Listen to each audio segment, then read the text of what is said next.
Hi friends, welcome back to എലോറീസ് വൈ. നമ്മളിപ്പോൾ ഒരു തിമിംഗലത്തിന്റെ സ്കെൽറ്റൻ ആണ് ഇപ്പോൾ കാണാൻ പോകുന്നത്. Let's go.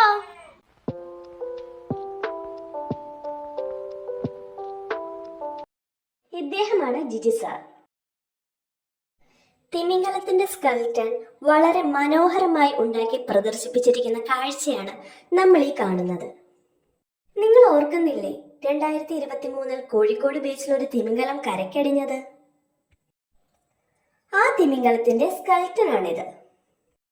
സെൻട്രൽ ഗവൺമെന്റിന്റെ നിർദ്ദേശപ്രകാരം ഇദ്ദേഹം 2 വർഷത്തെ പഠനത്തിന് ശേഷം ഈ പ്രൊജക്റ്റ് പൂർത്തീകരിച്ചു. എങ്ങനെയാണ് ഒരു തിമിംഗലത്തിന്റെ സ്കെൽറ്റൻ എന്ന് വ്യക്തമായി പഠിച്ച് മനസ്സിലാക്കി ആ അസ്ഥികൂടത്തിന്റെ ലഭ്യമായതിൽ നിന്നും ഏറ്റവും മനോഹരമായി അതിന്റെ പൂർണ്ണതയിൽ എത്തിക്കാൻ അദ്ദേഹത്തിന് കഴിഞ്ഞിട്ടുണ്ട്. ഇതിന്റെ വർക്ക് പൂർത്തിയായതിനു ശേഷം ഈ സ്കെൽറ്റൻ കൊച്ചി മ്യൂസിയത്തിലേക്ക് മാറ്റും. വീഡിയോ ഇഷ്ടപ്പെട്ടെങ്കിൽ ഒരു ലൈക്കും സബ്സ്ക്രൈബും ചെയ്യണേ.